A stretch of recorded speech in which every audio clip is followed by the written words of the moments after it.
বিসমিল্লাহির রহমানির রহিম। পরম করুণাময় অসীম দয়ালু আল্লাহর নামে শুরু করছি সর্বকালের সর্বশ্রেষ্ঠ মহামানব হযরত মুহাম্মদ সাল্লাল্লাহু আলাইহি ওয়াসাল্লামের সংক্ষিপ্ত জীবনী।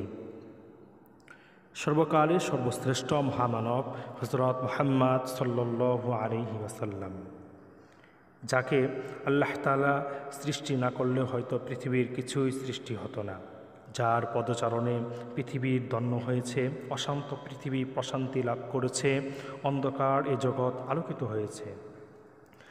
আল্লাহ তাআলার প্রতি অগাধ বিশ্বাস ও ভালোবাসা, অন্তরে পবিত্রতা, আত্মার মহত্ব, ধৈর্য, ক্ষমতা, সততা, নম্রতা ও ভদ্রতা, আমানতদারি, সুরুচিপূর্ণ মনোভাব, ন্যায়পরায়ণতা, উদারতা ও কঠোর কর্তব্য নিষ্ঠা ছিল যার চরিত্রের ভূষণ। যিনি ছিলেন একাধারে ইয়াতিম হিসাবে সবার স্নেহের পাত্র, স্বামী হিসাবে প্রেমময়, পিতা হিসাবে স্নেহের আধার, সঙ্গী হিসাবে বিশ্বস্ত। যিনি ছিলেন প্রকৃত সফল ব্যবসায়ী।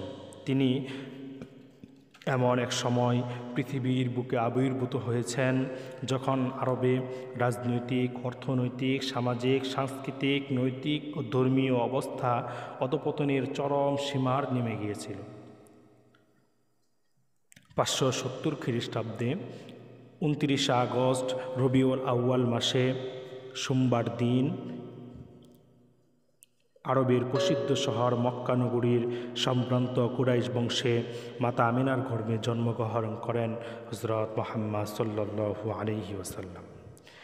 নবীজির জন্মের বছর হস্তি বাহিনী তথা আসহাবে ফিলের ঘটনা ঘটে এবং ওই সময় ইরানের বাদশাহ নৌসিরাতের শাসন আমলের 40 বছর পূর্ণ হয়। পিতা হযরত মুহাম্মদ সাল্লাল্লাহু আলাইহি ওয়াসাল্লামের জন্মের 5 মাস পূর্বে পিতা আব্দুল্লাহ ইন্তেকাল করেন। শিশুকাল ও শৈশবকাল হযরত মুহাম্মদ সাল্লাল্লাহু আলাইহি ওয়াসাল্লাম 5 বছর পর্যন্ত বনি সাদ গোত্রের এক সুভাগিনী মহিলা বিবি হালিমার নিকট কাটান, কারণ আরবদের অভিজাত পরিবারের প্রথা অনুযায়ী তার লালন পালন ও রক্ষণাবেক্ষণের দায়িত্ব অর্পিত হয় বনি সাদ গোত্রের বিবি হালিমার উপর। বিবি হালিমার নিকট থাকাকালীন সময়ে বিবি হালিমার আরেকটি পুত্র সন্তান থাকে, যার তখনও দুধ মুদ্দত শেষ হয়নি। বিবি হালিমা বর্ণনা করেন, শিশু মুহাম্মদ সাল্লাল্লাহু আলাইহি ওয়াসাল্লাম কেবলমাত্র আমার ডান স্তনের দুধই পান করত। আমি তাকে বাম স্তনের দুধ দিতে চাইলেও তিনি তা গ্রহণ করেননি। আমার বাম স্তনের দুধ তার অপর ভাইয়ের জন্য রেখে দিতেন। দুধ পানের শেষ সময় পর্যন্ত তার এই নিয়ম বিদ্যমান ছিল। ইনসাফ ও সাম্যের মহান আদর্শ তিনি শিশুকালেই দেখিয়ে দিয়েছেন। হযরত মুহাম্মদ সাল্লাল্লাহু আলাইহি ওয়াসাল্লামের বয়স যখন 6 বছর হয়, তখন তিনি মাতা আমিনার সাথে পিতার কবর জিয়ারতের উদ্দেশ্যে মদিনায় সফর করেন এবং মদিনা থেকে ফেরার পথে আবুয়া নামক স্থানে মাতা ইন্তেকাল করেন। 6 বছর বয়সী পিতা ও মাতাকে হারিয়ে তিনি ইয়াতিম হয়ে যান। এরপর হযরত মুহাম্মদ সাল্লাল্লাহু আলাইহি ওয়াসাল্লামের দাদা খাদেজা আব্দুল মুত্তালিবের তত্ত্বাবধানে থাকতে লাগেন। যখন বয়স 8 বছর হয়, তখন স্বীয় দাদা খাজা আব্দুল মুত্তালিব ইহকাল ত্যাগ করেন। এরপর চাচা আবু তালিবের নিকট থাকতে লাগেন। চাচা আবু তালিবের নিকট থাকাকালীন সময়ে মুহাম্মদ সাল্লাল্লাহু আলাইহি ওয়াসাল্লামের বয়স যখন 12 বছর হয়, তখন তিনি চাচার সাথে ব্যবসার উদ্দেশ্যে সিরিয়ার দিকে যাত্রা শুরু করলেন। যাত্রাপথে বসরা পৌঁছার পর সেখানে অবস্থান করেন। সে সময় আরব উপদ্বীপের রোম অধিকৃত রাজ্যের রাজধানী ছিল বসরা।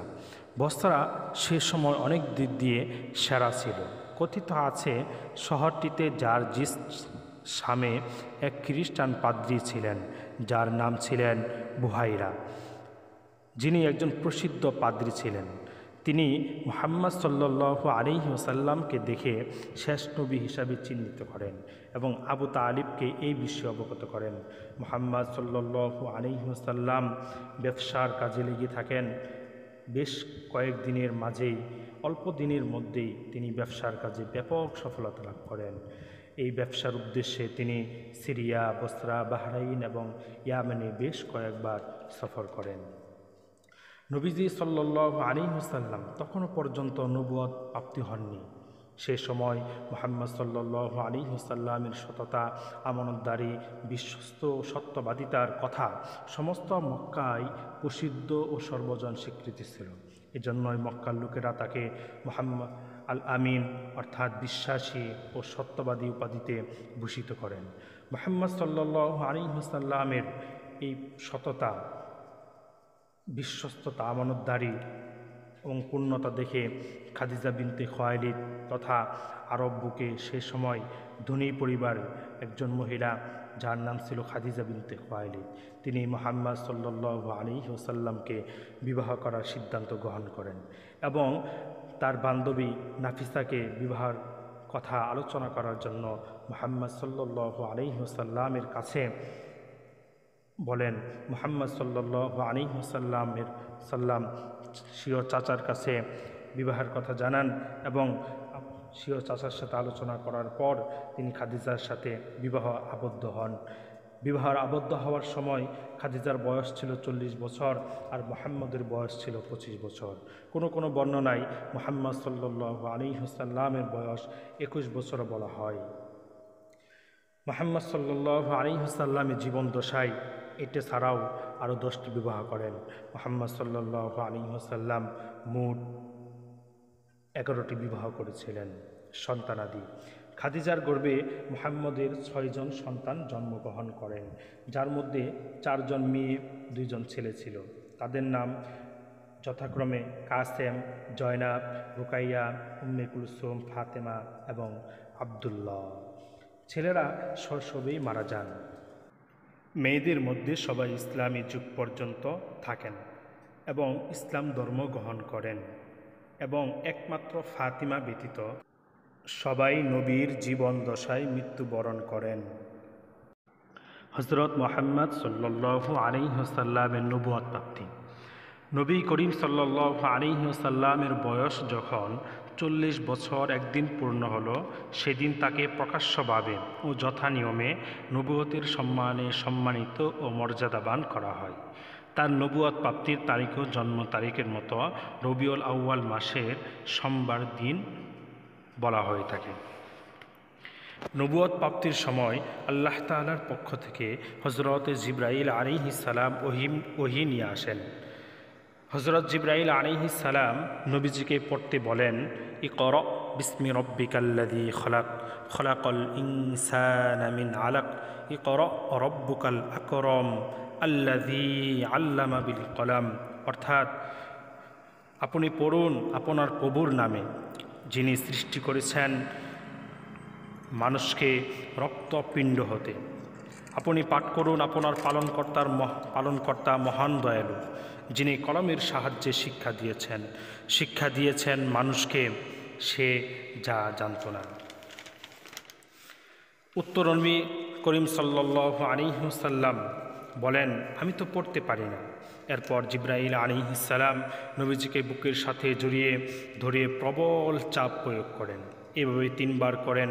তারপর নবীজি সাল্লাল্লাহু আলাইহি ওয়াসাল্লাম পড়তে পারেন। এই আয়াতগুলো, অবতীর্ণ আয়াতগুলো কোরআনুল কারীমের সূরাতুল আলাকের প্রথম 5 আয়াত। প্রথম যখন নবী করিম সাল্লাল্লাহু আলাইহি ওয়াসাল্লামের উপর ওহী নাজির হয়, তখনই তিনি প্রকাশ্যে ইসলাম প্রচারের জন্য আদিষ্ট হননি।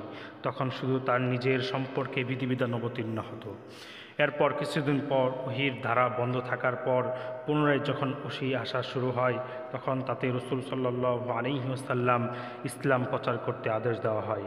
এইভাবে তিনি গোপনে ইসলামের প্রচার প্রসার চলতে থাকে। 3 বছর গোপনে দাওয়াত দেওয়ার পর মুহাম্মদ সাল্লাল্লাহু আলাইহি ওয়াসাল্লাম প্রকাশ্যে ইসলাম প্রসার শুরু করে দিলেন। ইসলাম প্রচার করতে গিয়ে নানা রকম অত্যাচার, নির্যাতন সহ্য করতে হয়েছে নবীজির। তবুও ইসলামের প্রচার থেমে থাকেনি।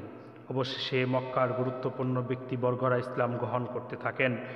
এইভাবে করে সবার প্রথম যিনি ইসলাম গ্রহণ করেন তিনি হলেন হযরত খাদিজা রাদিয়াল্লাহু আনহা, হযরত আবু বকর রাদিয়াল্লাহু আনহা, তার চাচাতো ভাই হযরত আলী রাদিয়াল্লাহু আনহা এবং নবীজির পালক পুত্র হযরত যায়েদ ইবনে হারিস রাদিয়াল্লাহু আনহু ইসলাম কবুল করেন। হযরত আবু বকর রাদিয়াল্লাহু আনহু নবী করিম সাল্লাল্লাহু আলাইহি ওয়াসাল্লামের নবুয়ত প্রাপ্তির পূর্ব হতেই তার বন্ধু ছিলেন। তিনি নবীজির সততা ও বিশ্বস্ততা, উন্নত চরিত্র সম্পর্কে পুরোপুরি অবগত ছিলেন। তাই রাসূল আকরাম সাল্লাল্লাহু আলাইহি ওয়াসাল্লাম যখন তাকে নিজের নবুয়ত প্রাপ্তির খবর জানালেন, সাথে সাথেই তিনি তা বিশ্বাস করে নিলেন এবং কালিমা শাহাদাত পাঠ করে মুসলমান হয়ে গেলেন। এভাবেই তিনি সারা পৃথিবীতে ইসলাম প্রচার করা শুরু করে দিলেন। এক সময় নবীজির চাচা আবু তালিব ইন্তেকাল করেন এবং এর 3 দিন পর খাদিজাও রাদিয়াল্লাহু আনহা ইন্তেকাল করেন।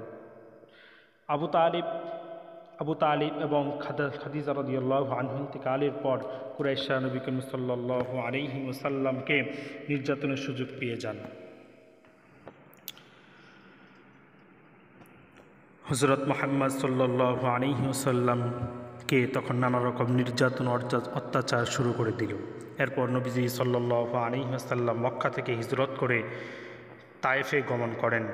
তায়েফে 1 মাস ইসলাম প্রসার করেন এবং তারপর মদিনায় হিজরত করেন। বর্ণনায় আছে যে নবীজি সাল্লাল্লাহু আলাইহি ওয়াসাল্লাম মক্কায় 10 বছর এবং মদিনায় 13 বছর ইসলাম প্রসার করে সারা দুনিয়ায় ইসলামের আলো দিয়ে সারা দুনিয়ায় আলোকিত করেন।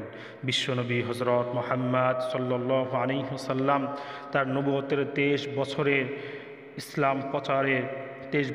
ইসলাম প্রচারে আরবের একটি অসভ্য ও বর্বর জাতিকে একটি সভ্য ও সুশৃঙ্খল জাতিতে পরিণত করেছিলেন। মুহাম্মদ সাল্লাল্লাহু আলাইহি ওয়াসাল্লামের মৃত্যু। বিদায় হজ থেকে ফেরার পর হিজরি 11 সালের সফর মাসে মুহাম্মদ সাল্লাল্লাহু আলাইহি ওয়াসাল্লাম জ্বরে আক্রান্ত হন। জ্বরের তাপমাত্রা প্রচণ্ড হওয়ার কারণে পাগড়ির উপর থেকে উষ্ণতা অনুভূত হচ্ছিল। অসুস্থ অবস্থাতেও তিনি 11 দিন নামাজের ইমামতি করেন। অসুস্থতা তীব্র হওয়ার পর তিনি সকল স্ত্রীর অনুমতি নিয়ে আয়েশা রাদিয়াল্লাহু আনহার কামরায় অবস্থান করতে থাকেন। তার কাছে 7 কিংবা 8 দিনার ছিল। মৃত্যুর 1 দিন পূর্বে তিনি এগুলো দান করে দেন।